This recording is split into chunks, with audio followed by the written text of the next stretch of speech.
Hello বন্ধুরা, আমি host Debashis Das আপনাদের কাছে নিয়ে এসেছি কালীপুখরি থেকে স্নোফল এবং কালীপুখরি থেকে যে মাউন্ট এভারেস্ট দেখা যায় তার সুন্দর দৃশ্য। আমরা ওয়েদার খুব খারাপ থাকার জন্য সান্দাকফু পৌঁছেও কিন্তু ওখানে স্টে করতে পারিনি, তাই আমাদেরকে কালীপুখরি নেমে আসতে হয়।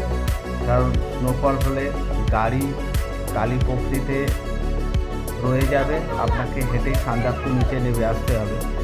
যেহেতু আগের দিন আমাদের ট্রেন আছে সেহেতু আমরা রিস্ক নিতে পারিনি। তাই দেখুন কালীপুখরিতে এত বরফ পড়েছে যে চারিদিক সাদা হয়ে গেছে এবং সুন্দর চারিদিকে স্নিগ্ধ সকালের মধ্যে দিয়ে বরফের মধ্যে হেঁটে আমরা মাউন্ট এভারেস্ট দর্শন করতে যাচ্ছি।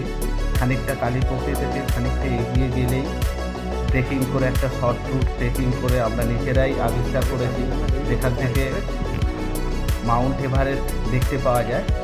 কাঞ্চনজঙ্ঘা এখান থেকে আড়াল হয়ে যায় সান্দাকফুর পাহাড়ের জন্য, কিন্তু আমরা যে রাস্তা দিয়ে যাচ্ছি সেই রাস্তায় খানিকটা গিয়ে যে পাহাড়টা দেখতে পাওয়া যাচ্ছে, সামনের পাহাড়ের ওপরে উঠলেই এখান থেকে সুন্দর এভারেস্টের ছবি আপনারা পাবেন।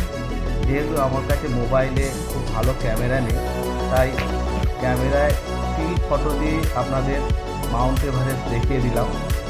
আমরা পরে মাউন্ট এভারেস্টের এই ভিডিওর পরেই আপনাদের কাছে নিয়ে আসবো, যেটা রাস্তায় আপনাদেরকে দেখতে পেয়েছিলাম।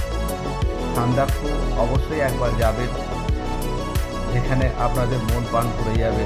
পশ্চিমবাংলার এত সুন্দর দৃশ্য দেখে আপনারা উপভোগ করুন ভিডিও এবং নিত্য সুন্দর ছবি আপনারা দেখতে